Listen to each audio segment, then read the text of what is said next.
swipe away, because you can swipe right, swipe left, do a DM, slide into whatever, and you are instantly taken to a million people that validate your reasons to not stay in a relationship.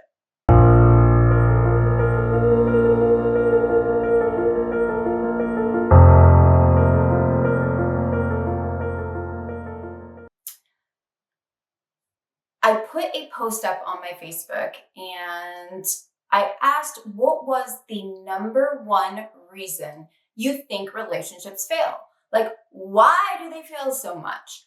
I feel like we're in a culture right now that it's easy not to give up because we need to create boundaries, but it's easy to think there's always something better. And it's okay to strive for what you deserve, but if you are not putting in the work, really putting in the mutual sacrifices and mutual commitments and mutual respect, then why the fuck do you think it's gonna work?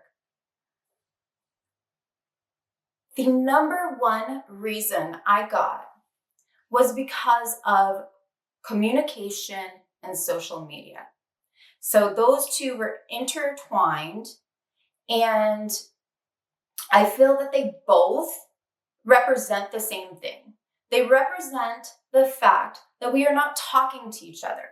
We are not engaging with each other. You or I or anyone else knows more about the top person they follow than they do about the person that is sitting right in front of them. The person that is going through these ups and downs in this world with them. The thing is this, is that I can't even say that I don't fall into that or haven't fallen into that, because I have, it is one of those things where it's like, you get fed up, you're in a fight, you both went at it, and it's like, screw this shit, and then you can get on and you can look at how many likes you got, or you can look at who's, texted you or done this or done that, and you instantly feel like, you know what?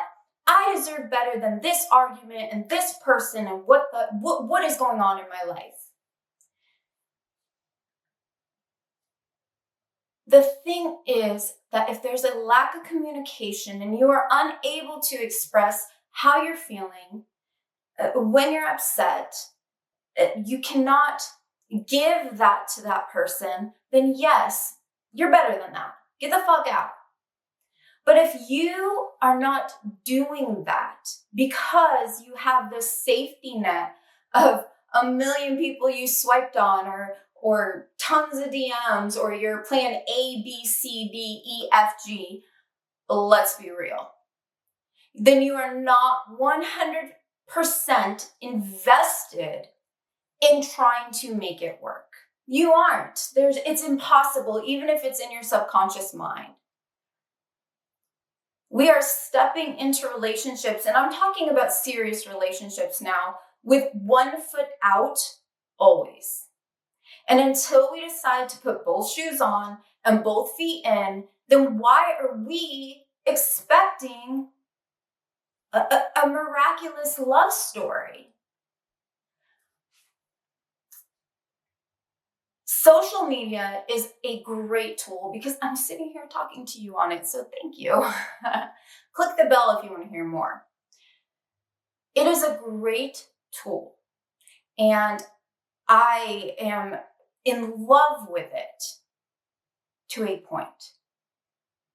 But I am more in love with the connections and the feelings and the vibes and the interactions that I get with the people that are around me, that are close to me, that are truly the ones that have visibly, emotionally, and mentally been there for me. I think that it is bridging and allowing and building gaps where it lacked when I was younger. And again, I'm 40. Don't tell anyone. Shh. 40.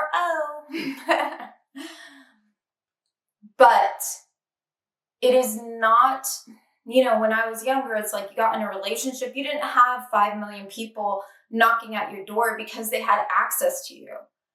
It's now the complete opposite, that you don't barely know the people around you or your neighbors or the person that goes to the gym with you, or nothing is organic. It is all utilized through this website or this, hookup or that hookup. And it's devaluing the connection that we have in a relationship.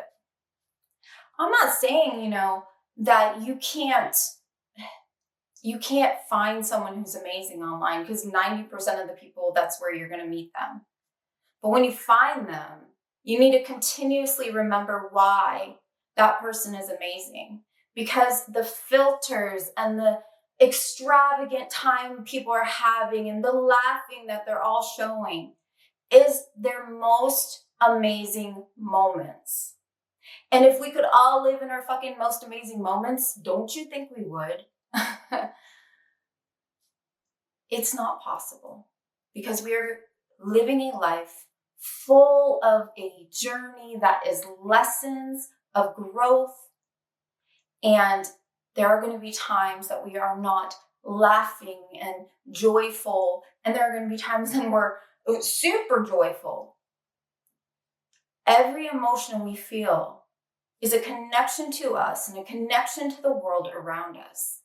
And it should not be watered down because you feel, or I feel, or anyone else feels they're being compared to the 500 people that are accessible to whoever you're with. And whoever you're with, it is their responsibility. It is their responsibility to make it perfectly clear that they are not accessible.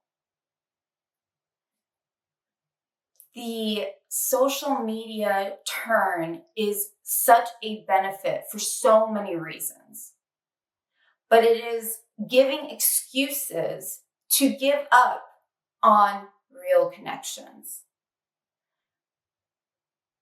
I say, set your boundaries, know what you deserve, but remember that that same person that you're setting boundaries with deserves the same damn shit. So what you think you deserve, they deserve. And if you can get to the point where you're communicating that, embracing that, and really understanding each other, you are going to be in a very successful relationship. If social media is causing rift in your relationship, I'm going to give you some tips. I'm just going to lay it on the line. Open your accounts. Like, if you really have nothing to hide, open your accounts. It's not about privacy. It's about the fact that that will make them feel comfortable. If you're not comfortable doing something like that, then maybe you're not with the person that allows you to feel safe and free. Because I'm going to tell you right now, we are going to have a million people flirting and saying and this and that. It's all how you handle it.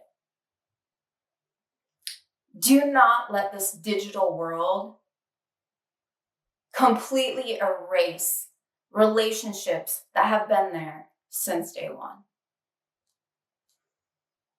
I think that's it. I have a ton about relationships, so you'll hear a ton, but make sure you subscribe, click the bell, because the bell is actually how you're going to see when I upload these.